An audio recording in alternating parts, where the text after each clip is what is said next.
क्या आपके साथ बचपन में कभी कोई ट्रॉमा हुआ है या कोई ऐसी बैड मेमोरी जो आपको बार बार हॉन्ट कर रही है और आप कभी कभी उसके बारे में सोच के एकदम पागल हो जाते हो?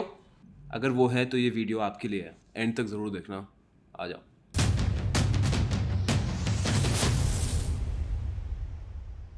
Hi guys, I am investor trainer and mentor in stock markets. और आज ना स्टॉक मार्केट्स को साइड में रखते हैं because bad memories, they can be with your friends, they can be with your colleagues, your girlfriend, your boyfriend, your parents, your spouse, your siblings, family fights, professionals, boss, कुछ भी हो सकता है। पता नहीं, कभी कभी ना एक लाइफ में जैसे आई टेल यू कि अगेन मैं कुछ स्क्रिप्टेड नहीं कर रखा है, I am just thinking out loud कि होता क्या है ना कि कभी भी लाइफ में ट्रिगर्स आ जाते हैं। हम सबकी लाइफ में ये बैड मेमोरीज होती हैं और एक कुछ ऐसे इंस्टेंस होते हैं जो सोचते पूरा ट्रॉमा में चला जाता है आदमी। मेरी लाइफ में भी है। और जैसे कोई ट्रिगर आता है ना तो उसके चक्कर में पूरा लूप में चले जाता है। I tell you how. मैं स्कूल में बहुत बुली हुआ, ठीक है। I know, I joke about it, मैं करता रहता हूँ, बट अंदर ही अंदर मुझे बहुत हर्ट करता है कभी कभी, बहुत ज़्यादा। I tell you instance school में होता क्या था। I used to be scared. जब सुबह सुबह स्कूल बस में चढ़ते थे ना, I used to be scared school जाने से। उस सुबह सुबह जब स्कूल के सामने बस रुकती थी और फिर जब होता था सब उतर रहे हैं, स्कूल के अंदर जा रहे हैं, that is to be the most horrifying moment for me कि आज क्या होने वाला है। बहुत खराब था यार। कभी किसी ने जेब फाड़ दी। हमारे स्कूल की वाइट यूनिफॉर्म होती थी। आते जाते किसी ने ऐसे इंक छिड़क दी।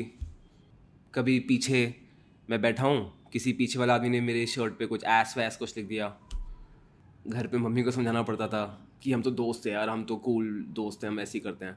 और काफ़ी काफ़ी ख़राब हालत थी। मतलब क्या बताऊँ, मैं तो स्कूल में बहुत रोया हूँ यार। बच्चों कभी कभी इतनी ज़्यादा बैंड बजाते थे, रोया हूँ मैं स्कूल में। और मैं 6th 7th की बात नहीं कर रहा हूँ, मैं बात कर रहा हूँ 11th 12th की।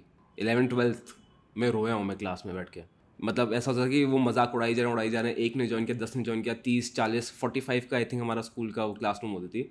सब हंस रहे हैं। आई कैन सी लड़कियां हंस रही हैं, लड़के तो जो सामने बैठे हैं वो हंस रहे हैं, पीछे लड़कियां बैठी हैं वो भी हंस रही हैं। और ऐसे ही बैठे बैठे यहीं से आंसू निकल जाता था और फिर ऐसे करके फिर सब चुप हो जाते थे। और बहुत ख़राब हालत थी यार। और मेरे पास जनरली स्कूल में ज़्यादा कोई फ्रेंड्स थे भी नहीं। जो बुलीज थे उनके साथ ही घूमता रहता था, उनके पीछे पीछे। आदत थी पड़ गई थी जूते डंडे खाने की, क्योंकि और कुछ था ही नहीं, तो सोचता था वही मेरे फ्रेंड है। क्योंकि और एक्चुअली कोई स्कूल में था ही नहीं, नोबडी ऐसा कोई घूमना नहीं चाहता था। मैं कभी किसी से खुद ही बात नहीं करता था। और ये नहीं बोलूँ कि सभी गंदे हैं, मतलब मैं खुद ही कभी किसी से बात नहीं कर पाता। कॉन्फिडेंस जीरो था, पढ़ाई में अच्छा नहीं था, बहुत मोटा था, और स्पोर्ट्स में अच्छा नहीं था। एकदम टिपिकल लूज़र जिसको बोलते हैं ना, वही था। और स्टॉक मार्केट के बारे में थोड़ा पता था, बट उस समय किसी को ऑब्वियसली इंटरेस्ट होता नहीं है। तो बीच में मैंने भी स्कूल में बोलना बंद कर दिया था इसके बारे में। कुछ कंपटीशन, पब्लिक स्पीकिंग, कभी किसी में पार्ट नहीं लेता था। तो मैं वो स्कूल में वो था कि क्लास में हो ना हो पता ही नहीं चलता था। बट सबको रिसेस या क्लास के बीच में मेरी कमी महसूस होती थी कि किसी का मजाक उड़ाना है, किसी का बैग फेंकना है। कभी 4th फ्लोर से बैग उठा के फेंक दिया बाहर। एंड मैं फिर क्लास में नीचे जा रहा हूँ, वो फिर नीचे जल्दी जा रहा हूँ, बैग लेके आ रहा हूँ, कॉपियाँ लेके आ रहा हूँ, किसी ने कॉपी फाड़ दी। और टीचर से भी झाड़ खा रहा हूँ। सब बच्चे बोलते थे अरे सर देखो ये शैतानी कर रहा है, या फिर सर ही इज़ मिसबिहेविंग। और सब बोल रहे हैं तो सर भी मान ही जाएंगे। जो क्लास टीचर थे वो भी फिर झाड़ते थे मुझे, फिर सब हंसते थे। It was bad. अब द थिंग इज़ कि लाइफ में ना कभी कभी ट्रिगर होता है, तो पता नहीं अचानक से ट्रिगर हुआ। उसी ग्रुप में से किसी ने मुझे अभी टेक्स्ट कर दिया था। अभी क्या मतलब 3 4 घंटे पहले फेसबुक में देखा, मैसेंजर में टेक्स्ट आया हुआ है कि हर्ष यार मुझे स्टॉक मार्केट्स में हेल्प चाहिए, हेल्प कर दे। और यार मैं पूरे उस ट्रॉमा में, मतलब ऐसा होता है ना, मैं एक कुएं में गिर गया मैं। और पूरा वो ट्रॉमेटाइजिंग मेमोरी सब एक एक करके सामने आ गई। सब एक, मतलब ऐसा लगता था कि मैं I am, it was so horrifying कि आई वाज ट्राइंग टू, मैं ट्राइंग क्या, I was living those memories again. और फिर अंदर से गुस्सा भी आता है यार कि बोला क्यों नहीं कुछ स्कूल में यार, कुछ सारे तोड़ता उनको मैं उठा के। मतलब आई विश, मतलब pardon me for using this language, but I wish अगर अभी होता तो मतलब मैं बस ये सोचा था कि उसको बाल से पकड़ के मारता, 1 2 3 मारता रहता जब तक उसका खून नहीं निकलता, जब तक उसका दर्द नहीं, चीखता नहीं वो दर्द के मारे। एंड मैं उनको पिक्चर कर रहा हूँ पेन में कि यार वो रोए। और इतना अंदर ही पता नहीं आपको ऐसा फील होता ही नहीं होता, किसी एड्रेनल रश आ गया कि यार ऐसा होता है ना कि पास्ट एक्सपीरियंस में मैं अब ये काश मैं ये करता, मैं वो करता। फिर यूर इमेजिनिंग कि वो लोग ये सोचते, वो ये सोचते, जो भी होता मैं बोल देता, मैं चिल्लाता। I would have been like there. वो जो गुस्सा होता है ना वो पूरे दिन से मेरे अंदर था। और मतलब क्या यार, शिट। आई नो आपका भी हो सकता है कुछ ना कुछ हो गई, आप ये वीडियो देख रहे हो, इतना लंबा देख रहे हो, या तो स्कूल में कुछ हुआ होगा, या कुलीग से कुछ हुआ होगा, या कुछ ना कुछ तो हुआ ही होगा किसी ना किसी के साथ, जो मेमोरी आपको अभी भी हॉन्ट करती है। पता नहीं, अब एक तरीका है कि यू माइट से कि हर्ष यार तुम मेमोरी भुला दो, फिर प्रॉब्लम सॉल्व हो जाएगी।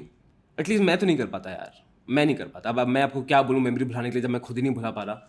वो याद आ जाता है यार, सिर्फ यू कांट, आप उसको नहीं कर सकते, वो याद आ जाएगा आपको। अब हो सकता है कोई बहुत मेडिटेट करता हो, कोई बहुत उसमें प्रोएक्टिव हो, तो वो मेमोरी भुला दे, that could be the case. That's not the case with me. जो मुझे बड़ा हेल्प करता है ना, कि जिससे मैं बहुत काम डाउन हो जाता हूँ, इसलिए मैंने कौन सी बुक में पढ़ा था, पता नहीं कितनी बुक्स वो पढ़ लेता हूँ, अब मुझे वो ध्यान रहता नहीं है, बट कोट्स कभी कभी ध्यान रह जाते हैं। अब मैं बहुत कोशिश भी की थी टू फिगर आउट कौन सी बुक से पढ़ने की कोशिश, मैंने पढ़ा था वो। एक लाइन थी किसी बुक में, अब मैं वो भी भूल रहा हूँ कि किसने बोली थी वो लाइन। वो लाइन थी कि people who dwell in the past are the people who have no future. People who dwell in the past, जो सिर्फ पास्ट के बारे में सोचते हैं लोग, जो सिर्फ पास्ट में लगे हुए हैं, उसका मतलब उनका कोई फ्यूचर है नहीं। और मुझे वो लाइन बड़ी एम्पावरिंग लगी, क्योंकि सच है। बिकॉज अगर कोई आपके आसपास है, अगर आप भी हो शायद, कि इससे पास्ट में उसने ये किया, उसने वो किया, उसको ऐसे किया, अगर आप वो पास्ट के बारे में सोच रहे हो, इसका मतलब आपके पास आपका कोई फ्यूचर ही नहीं है। फिर मैं भी लाइन सोची ठंडी हो जाता हूँ। बट क्या करें यार, वो दर्द तो है ना, वो इरिटेशन तो है ना, वो मेमोरी तो है ही, वो जा ही नहीं रही। अब क्या करूँ? अब कोर्स वोर्स पढ़ लो, ठीक है, you get motivated for 5-10 minute, उसके बाद तो वही स्टार्ट हो जाता है दोबारा। व्हाट हेल्प्स मी, और जो मुझे काफ़ी हेल्प करता है और अभी भी शायद आपको हेल्प करे, इज़ दैट मैं बहुत स्ट्रांगली बिलीव करता हूँ कि कोई कोई भी इंसान कभी बुरा नहीं होता। कोई भी इंसान बुरा नहीं होता। वो सिचुएशन बुरी होती है। तो मैं सोचता हूँ शायद जो मेरे बुलीज थे, वो खुद शायद इनसिक्योर होंगे, इसलिए वो किसी का मजाक उड़ाते थे जैसे क्लास में पॉपुलर हो जाए। That could B one reason. या हो सकता है उनकी फैमिली में बहुत टॉर्चर होगा, जैसे आई वॉज वेरी लकी कि मुझे तो ऐसा कुछ हुआ नहीं। हो सकता that could be the reasons. तो I just think about that और मैं काम हो जाता हूँ। आई डोंट नो, बस यही है कि इफ़ यू, आई थिंक जो मैं वीडियो से बोलना चाह रहा हूँ कि अगर आप इस सिचुएशन में हो and you are unable to come out that memory, एक तो आप ये चीज़ ये ज़रूर याद रखना कि जो चीज़ें पास्ट में होती हैं, and if you dwell in the past you have no future.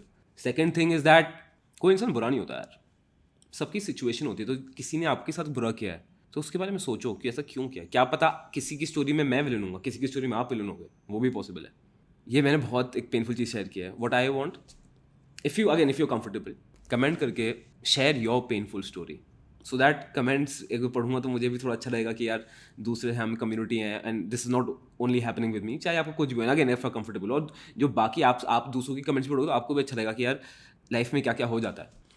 और एक और चीज़, दैट ये वीडियो ना मैं शेयर करने वाला हूँ विद ऑल माई बुलीज जैसी रिलीज हो गई है। क्यों? Because let this video be a message to them that I forgive you, और मुझे तुमसे कोई भी इशू नहीं है and I understand your situation. Share this video with that person जिसने आपको ट्रॉमेटाइज किया है, and let this be a message to him for the same. And if you want to know Harsh, but ये तो बड़ा sad हो गया, but what is that thing that motivates you? तो ये एक स्टोरी है which really help me to come out of my bubble. Check it out.